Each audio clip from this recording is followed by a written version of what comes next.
Oh, wouldn't you notice? Soon as I press the go live button and take a drink of water, I get the coughs. That's what happens here. Caching in the Northwest. There, that drink went down smooth. You may notice that it's a little lighter here than normal, meaning that I don't have any co-hosts tonight. Both of them are traveling, so if you happen to see them on the road, stop them and say, hey, where were you tonight? That'd be a good thing to do. We'll start here in just a couple of minutes, folks. I'm used to starting early to be able to chat with the co-hosts, you know, get out the formalities, but there's really no reason to tonight because, well, it's just me and I pretty much know what I did this week. What'd you do this week? Did you do anything this week that I didn't know about? Yeah, you're probably not a good idea to let me know that, huh? Well, Bryling says, ahoy, mateys. Bryling, you're quite nautical tonight. And that's nautical, not naughty. That's completely different. And I don't want to know the difference. I really don't.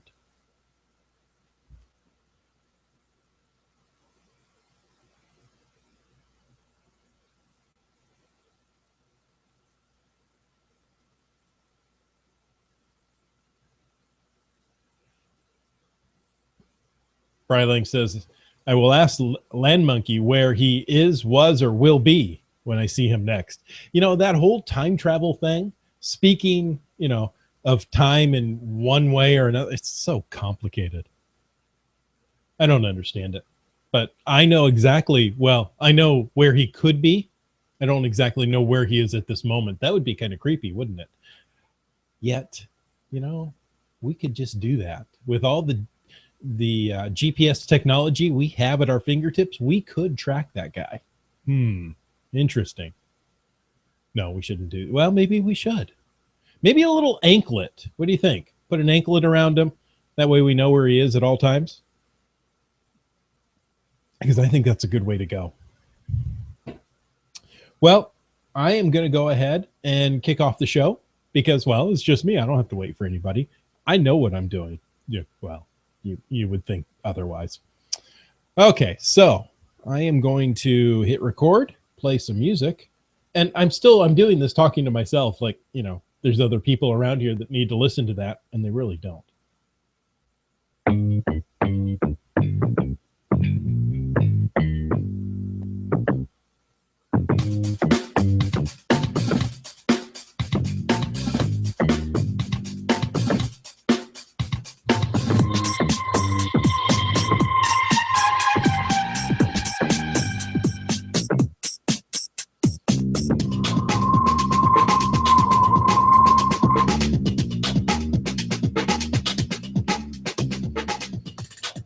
Here we go again. Welcome to Caching in the Northwest, the only podcast dedicated to geocaching in the Great Pacific Northwest. We'll talk about caches and caches unique to this little corner of the country. So get over your fear of the dark and grab your flashlight. It's time to go caching in the Northwest. Now, you may notice we're a little light on co-host tonight. No, I haven't fired people because, you know, that's what immediately they think you're the bad cop. You fired your co-host, you know, go buy another one. That's not the way it works. They are both traveling tonight. One is traveling north and the other is traveling south. And here I am stuck in the middle with you. I just threw that in for that old Steelers wheel. Do you remember Steelers wheel? Yeah, stuck in the middle with you. It's odd that Wet Coaster says, I look a bit like Dave the Bearmaker tonight. And if you watched Geo Gearheads, we did a bit of April foolery on that one. That was a fun episode. It was actually odd to sit there the whole episode and not say anything because, you know, I'm used to being in front of the microphone and talking, you know, kind of like I'm doing now. So some say we bring a monkey onto the show to satisfy equal opportunity employment requirements, but not tonight. Our fuzzy northern neighbor's busy traveling south and won't be able to join us. Now, the official cover story is that the monkeys are after some of the older caches in the Northwest this weekend. We're looking at 2-digit caches, GC 12, 16, and 17, all in Oregon. I'm actually concerned, though. It may be a pre-invasion scouting mission for Her Majesty. I don't know about that. Clearly, we'll have to have them interrogated when they return. So in the meantime, let's talk about a crate of swag I received in the mail this week. We'll do that before we share an interview that I recorded just this weekend. So, and before we jump into all of that, I want to say thank you. I want to say thank you to Ken from Snohomish and Patty from Grand Forks, North Dakota, for your gifts to Caching in the Northwest. You know, those two gifts nearly paid for the yearly hosting fees alone for this podcast. So thank you. And I'm going to let you guys in on a little secret. I'm working on 100th episode path tag. So Ken and Patsy, anybody else who's given this year, you're going to get one of those in the mail as a thank you. Now, don't hold your breath just yet. I'm still in the review process, and then they still have to be made. Just know that you're going to get one eventually, okay? So I don't have them in my grubby little hands yet, but it's coming quickly. So there you go. Now, let's get on to the cache crate. I've got one right here. Look at that. Oh, now, if you don't know, the Cache Crate is a subscription service by Cache Advance. You go over to cache-advance.com and look at some of the options for the Cache Crate. You can do one a month. You could do one every other month. You could do one every quarter. And of course, there's yearly memberships or 6-month memberships. However you want to do it, there's so many options. And, you know, really, it's a good deal. So what I want to do is open this sucker up right here. Here we go. Open that up and take a look at what's inside. Well, look at that. It's very nicely packaged. And if you're not watching this podcast, you probably can't see the quality packaging, but that's okay. Let's see. Let's open up this tissue here. Look inside. We see an inventory slip of the things that's in here. It's always a nice place to start. The first thing, look at this. It's a nice, I got to put this box down. A nice first aid kit. It's a 57-piece trail light daytimer first aid kit. It comes in a nice nylon package, nylon pouch. So 57 piece. Let's take a look. What's in here? Let's see. Can I get it open? Let me sneak it open here just a little bit. We can see you've got your bandages and you've got your tape. You've got tweezers, safety pins. Safety pins are important. You know how many people just pin them onto their collar and you forget about them? We have alcohol wipes because, you know, you need those. Big gauze pads. You have to have those. And ibuprofen. What do we have? Hydrocortisone cream. Lots of little creams and pills. That's going to be helpful when you're out on the trail and you need them because you know what? You tend to leave those in the car. And by the time you get back to the car, it's a little too late. What else is in here? Oh, rubber glove. Always important when helping with someone else. You just can't be too sure these days, can you? And let's see what else is in here. We have a bunny cashkins. A little pink bunny for Easter. That's a cashkins. Cashkins are like a travel bug. I'm sorry, like a geocoin. They're trackable, but they're a little smaller, a little lighter, and you can get them in cute shapes and colors. So a bunny trackable. This is good. This is a cache card. To whom it may concern, present this card for 1 day of geocaching by authority of the Cache Crate Club. That's cool. So if you have a friend you want to take geocaching, just slap this down and say, now you don't have a choice. You have to go with me. Next item we have is a Bumble Bar, organic energy bar. And it says it's gluten-free, so that means you can't eat too many of these. It's pure and simple, organic energy. They show, oh, it's amazing almond flavor. Ooh. Might not wait to the trail to finish that one off. I'll have to wait. Now, There's one more item in here. And this is really cool. This is a utility plate cache. So it's a magnetic utility plate with log, right? Yes. That is ready to go hide. You can slap this up. And, sometimes I have found these things and the magnets have sat long enough that you think, I'm just going to go move it to make sure it's real. And it didn't move. And I had to come back, push it a little harder. And sure enough, it moved. So that is four cool items right there in the cache crate. That, my friends, is worth the price of admission. This is a great product, a great service, I should say, to have. And, it's something that you should consider. Now, in the Q&A, we have Brylang saying, Land Monkey's just looking for a way to reclaim former British territory. And, I'm not going there. I'm not going there. One of the proposed borders was along the Columbia River, Wet Coaster adds. And Brylang is kind of creepy and saying, I have a good idea where he'll be on Saturday. So I don't know about that. Guys, we're not going to do any GPS tracking, though an anklet around the monkey might be a good idea, so we can keep track of that guy. Now, I mentioned earlier that I had an interview. So last weekend, there was an event called Going Out with a Bang. And several of the WSGA members got together. And there's been a change in leadership, as will happen with an organization.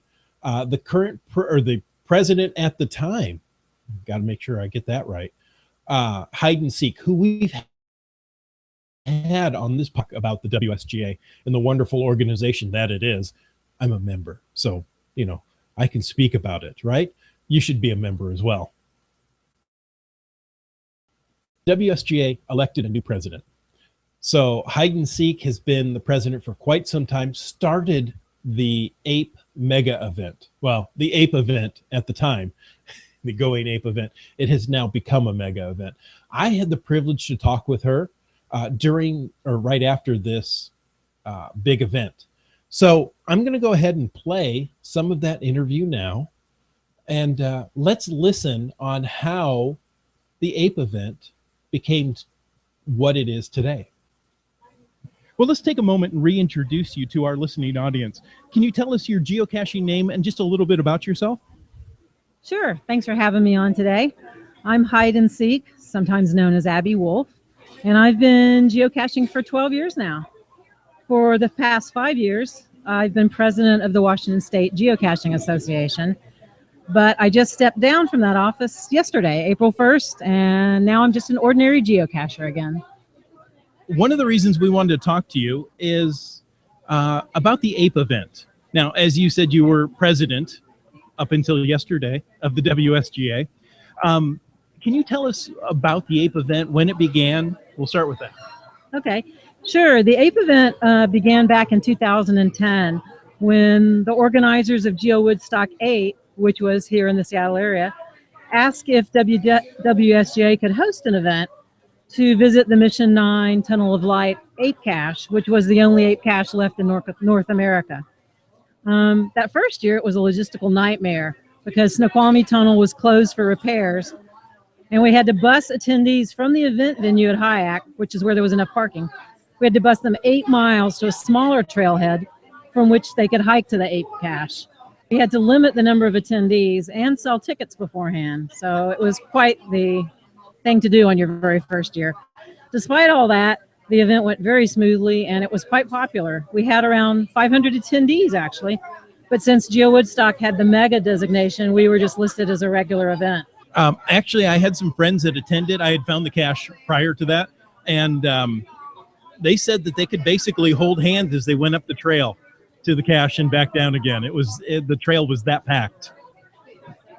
Yes, I heard it was quite the conga line, and in fact, a visitor from California brought his own ape outfit and apparently wore it on the trail and ran up and down the trail, so everyone got into the act.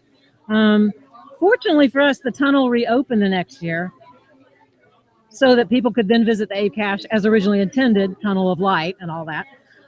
So we decided to host a follow-up event so folks could experience it, going through the Coal Spooky Tunnel, which is over 2 miles long. It's an old railroad tunnel. Then meanwhile, Groundspeak decided to hold an annual block party. So we decided to partner with them to make it a whole weekend, the block party on Saturday, the Ape event on Sunday, so that it became a real destination weekend in the Northwest. Unfortunately, that second year, 2011, the Ape Cache itself was stolen a couple of months before our event and never found. Fortunately for us, that hasn't dampened enthusiasm for the event, though, as it's grown each year thanks to its amazing location, the related events, and all the old caches nearby. Now, you said the first year it wasn't a mega event, even though there was 500 people there. So when did the Ape event become a mega event? It became a mega in its second year, 2011. The first year, of course, Geo Woodstock had the mega designation. Despite having about 700 attendees, 2011 wasn't originally designated as a mega, since the Groundspeak block party is a much larger event that weekend. But then I pointed out to them they weren't using the mega icon, as they have their own custom block party logo. So they agreed to give us the mega designation, and we've kept it ever since. And the event has continued to grow, even without the original Ape Cache. This past year, 2014, we had 1,500 attendees. That's absolutely incredible, 1,500 attendees. Now, this is at a state park. So how has the Department of State Parks been to work with as far as planning an event of this scale? Washington State Parks has been great. Iron Horse State Park is where we hold it, and they've been incredibly supportive and easy to work with every year. I want to give a big shout out to Ranger Keith Worsland, who's been our supervising ranger every year.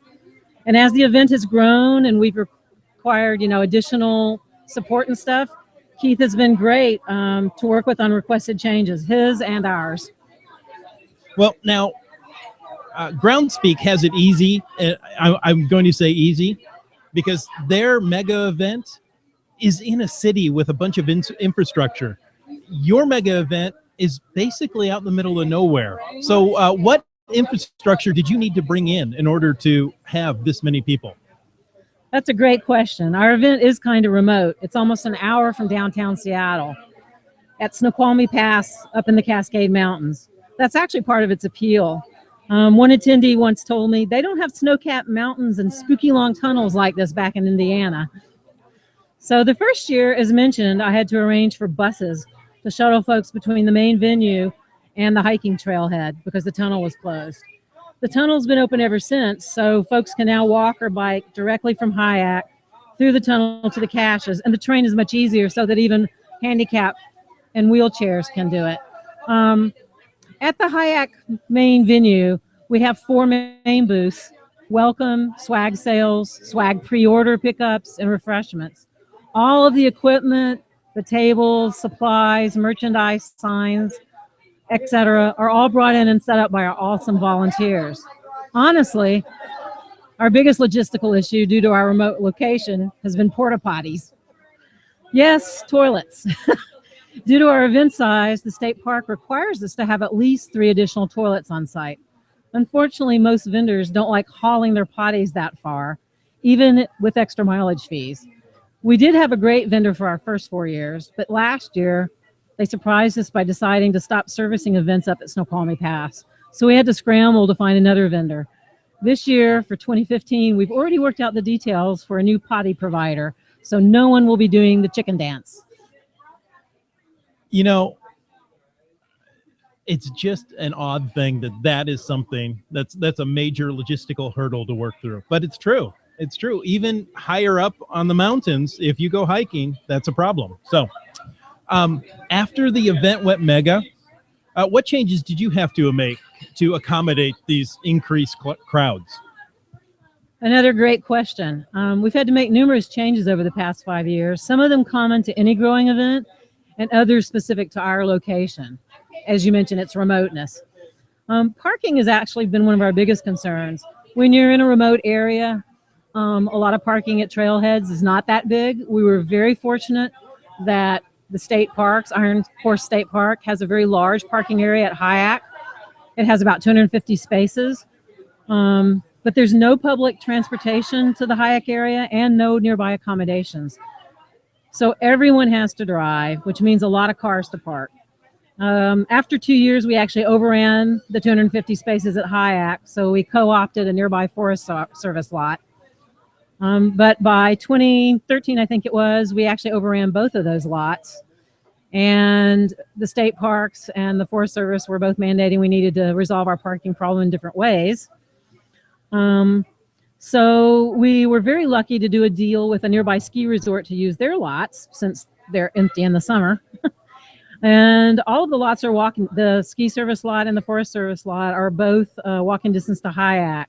So thanks to the additional parking and our great parking team, 2014 was our smoothest event yet. Now, in addition to parking, another thing we're always angsting about is figuring out how much merchandise to order. Because we do sell event t-shirts and coins, and we actually create an ape goodie bag that has other stuff in it like flashlights and whistles, and it depends on the year what the extra goodies are. We don't want to run out, but we also don't want to have lots left over because as a small nonprofit club and not a business, it becomes a sunk cost for us because they're all event-specific merchandise. The first few years were okay, but once we were an established mega, demand really skyrocketed. And in 2012, we hugely underestimated the coin sales and ran out in 90 minutes, which made a number of people unhappy. So we did a second minting afterward for attendees so everyone who wanted a coin can get one. Conversely, this really upset some coin speculators who are hoping to make a killing on eBay with their precious sold out event coin. Since then, our coin orders have matched sales perfectly. 500 coins seems to be the right number for our event. However, we still haven't gotten it right on t-shirts. We run out every year, no matter how many hundreds we order. To help alleviate all this, we turned to what a lot of mega events do, and we started pre-orders. So in 2013, the past 2 years, and now the 2015, we take pre-orders a couple of months ahead of time where they can order a goodie bag or just a t-shirt or coin online and pick them up at the event. That allows us to get a better estimate of how much to order. So then we just have to decide how much over those pre-orders to get for on-site event sales. Finally, another issue that we've had to address that was really specific to our event was tunnel traffic. The Snoqualmie Tunnel, as you probably know, is a converted rails to trails project. So it's the width of a one-lane road. The tunnel is 2.25 miles long through the mountain, but you have 1,000 or more folks going through it at one event. And they're going both ways through the tunnel. They're going out to get the old caches and the replacement ape cache, and they're coming back. And they're also non-cachers that are just hiking and biking on the Iron Horse Trail, who don't realize there's a big event going on and suddenly come through the tunnel and hit this wave of people. So it's a 2-mile long pitch dark tunnel. People only have flashlights and headlamps.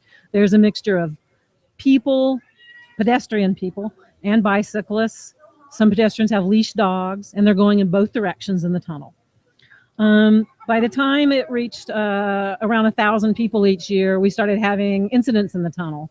We had been putting signs outside each entrance to warn people, but clearly they weren't visible enough, or people weren't really fully grokking the total crowds in the tunnel. Plus, people from behind often weren't well lit because their lights always face forward. So in talking to the state parks, we agreed that we needed to have tunnel monitors, which was a new class of volunteers that I established a couple of years ago. So we now have 2 people that stand at each end of the tunnel along with signs, and they talk to everyone to make sure they understand what to expect in the tunnel so that we don't have any more incidents. Because we did have a couple of years, a couple of falls and at least 1 injury that required stitches from collisions in the tunnel. So those actually, parking, merchandise, and tunnel traffic have been the major 3 growth pains that we've suffered. That is very interesting. Now, speaking of staffing, how do you handle the APE mega event and all of its volunteers? Yeah, our entire staff is volunteers. Most of them are WSJ members, but also some of them are just geocachers who want to help. And as the event has grown, obviously the staff has had to as well. In 2014, we had more than 60 volunteers working before, during, and after the event, because obviously there's a lot of work that goes on beforehand, and then afterwards there's cleanup and stuff. The first couple of years, it was really easy to manage a small team myself, but as we grew, we needed more structure. So now we have a director, assistant director, or maybe two, and 7 crew chiefs, one for each major area of the event. And the crew chiefs completely own their own areas, no micromanagement. I'm deciding how it will be organized and run, what their individual team members do, and everything that comes with that. The crews have 2 shifts, morning and afternoon, so that if they want, they can work one shift and then enjoy the event the other. And because they're all volunteers, they don't get any money, so we show our appreciation in various ways to make sure they keep coming back. Everyone gets a free event shirt and a special volunteer color separate from attendees. Plus, we give a few special volunteer coins to those who go above and beyond. We also do a huge thank you post on our site listing everyone and what they did. And volunteers from previous events get their first choice of roles for the next year before we post an open call for new people.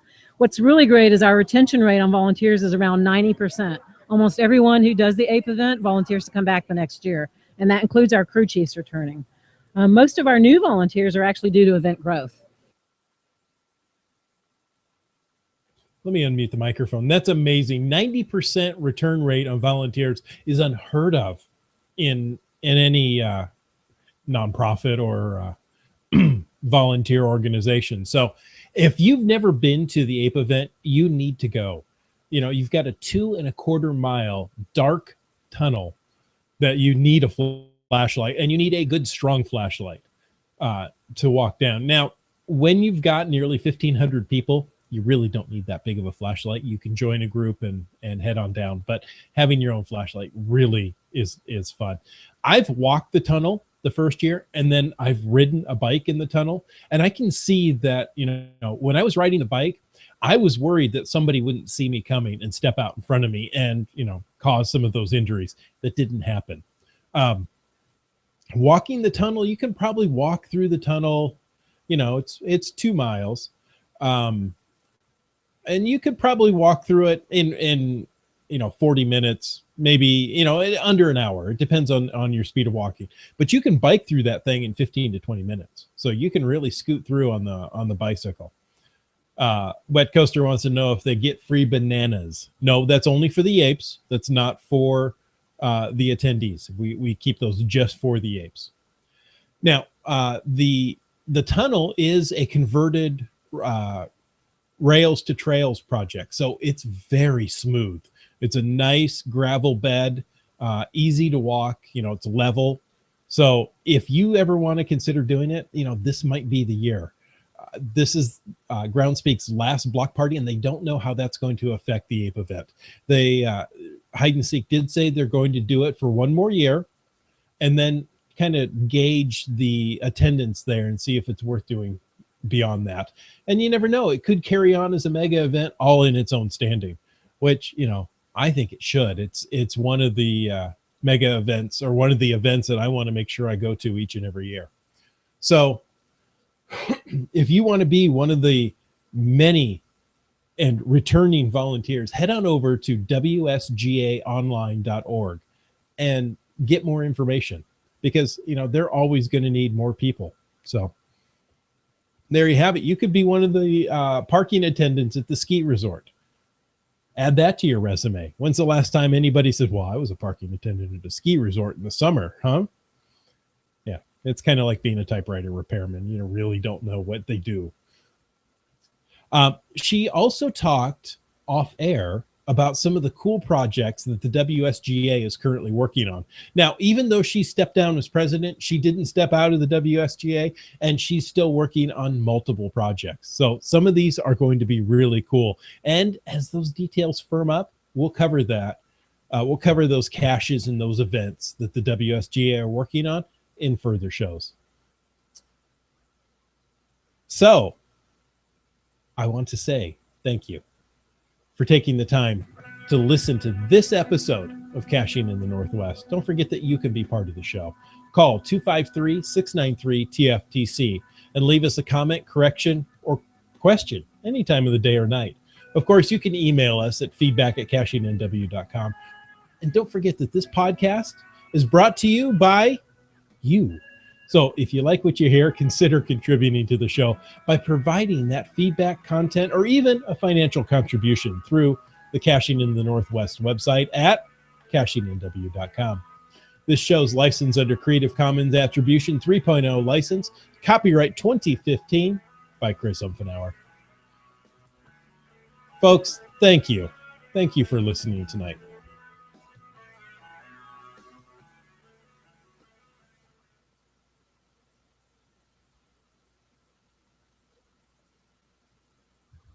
And we're off the recording.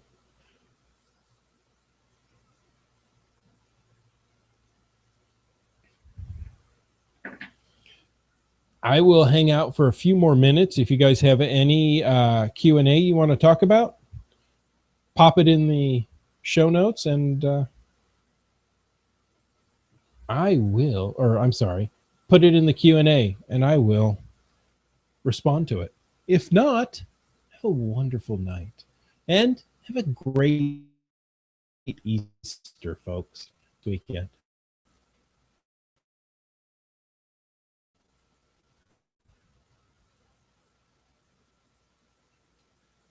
Well, Brian Lane says, thank you very much. Brian Lane, to you, I say thank you. Guys, really, you're the reason I do this. I enjoy talking about geocaching. In fact, Brian Lane, you're going to be on next week. So I got to read your post this week about how you created some low price munsies, and I think we need to do a show just on that.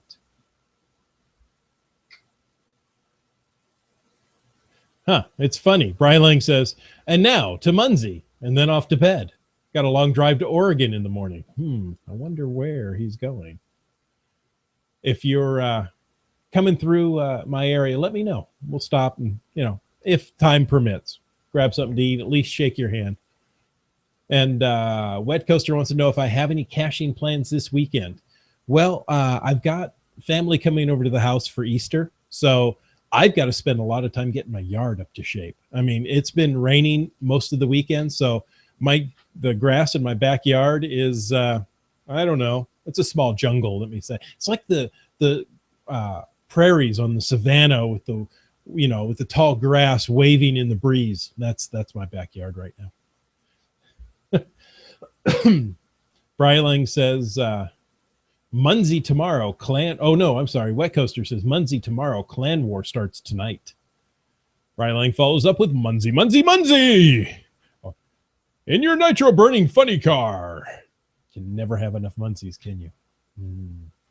Glad to see you guys taking off with Muncie there. I know you've tried to make an area, and I apologize. I've forgotten the geology up there, the geography.